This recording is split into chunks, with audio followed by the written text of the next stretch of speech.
I don't know how to use ChatGPT. What is it? Who is it? What does it do? I am here to assist you. Okay, so you want to go to your Chrome browser and you want to type ChatGPT. I know that I'm using the laptop right now, but you can do that on your phone. Then you go to introducing ChatGPT. You want to log in, tap on this login button. It brings you here to ChatGPT. Then you want to sign up for free.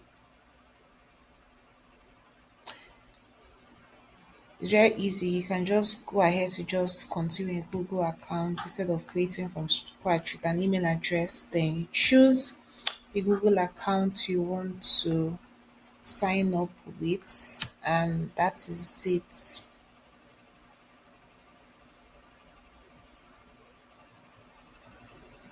So now going forward, you can always ask ChatGPT about anything and everything. All right, so it's as simple as that. So let's say I want to ask ChatGPT, um, I'm done with this prompt. You just send it, and it generates a response for you. So it's as simple as that. Thank you for watching. Bye.